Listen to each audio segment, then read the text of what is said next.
इमरान खान तब्दीली नहीं तबाही लाए हैं। 50 लाख घर बनाने का वादा करके छत छीन ली। अवाम पीपल्स पार्टी का साथ दें। हम रोजगार देते हैं, छीनते नहीं। घर बनाते हैं, गिराते नहीं। बिलावल भुट्टो की तनकीद। छीन रहा है अब कप्तान। रोटी कपड़ा और मकान का नारा लगा दिया। बोले इमरान खान के घबराने का वक्त शुरू हो चुका है। जाले मुआफ नहीं कर सकते। हुकूमत अक़लियत के बावजूद सेनेट से 3 बिल मंजूर कराने में कामयाब। नैब तरमीमी ऑर्डिनेंस, जर्नलिस्ट प्रोटेक्शन बिल और HEC तरमीमी बिल पास करा लिए। मंजूरी के दौरान अपोजिशन का शोर शराबा। चेयरमैन सेनेट के डाइस का घेराव कर लिया। रबर स्टैम्प पार्लियामेंट नामंजूर के नारे। हुकूमत ने चोरों की तरह नैब बिल मंजूर कराया। नमाज जुमा को भी धांधली के लिए इस्तेमाल किया गया। शहरी रहमान बोली हुकूमत ने सेनेट पर शब खून मारा। अब कार्रवाई चलाना मुश्किल हो जाएगी। सेनेट में जो कुछ हुआ वो सोचे समझे मंसूबे के तहत हुआ।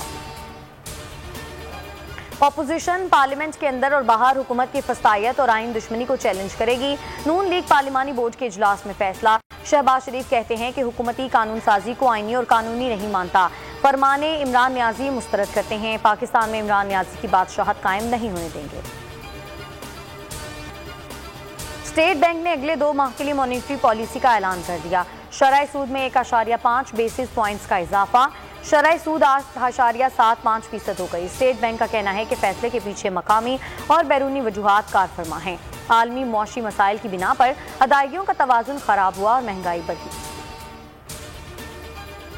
मुल्क भर में गैस बहरान, घरेलू सार्फिन परेशान। मामूलाते जिंदगी को ब्रेक लग गया। मुख्तलिफ शहरों में गैर एलानिया लोड शेडिंग जारी। गैस की बंदिश से सनतों का काम भी ठप हो गया। सनतकारों को गैस ना मिलने की शिकायत। और शाहीनों का मिशन बांग्लादेश का फातिहाना आगाज। पहले T20 में बांग्लादेश को दिलचस्प मुकाबले के बाद 4 विकेटों से हरा दिया। 128 रन का हदफ 6 विकेटों पर पूरा कर लिया। हसन अली मैच के बेहतरीन खिलाड़ी करार। 3 मैचेस की सीरीज में ग्रीन शर्ट्स को 1-0 की बढ़तरी। दूसरा मैच कल खेला जाएगा।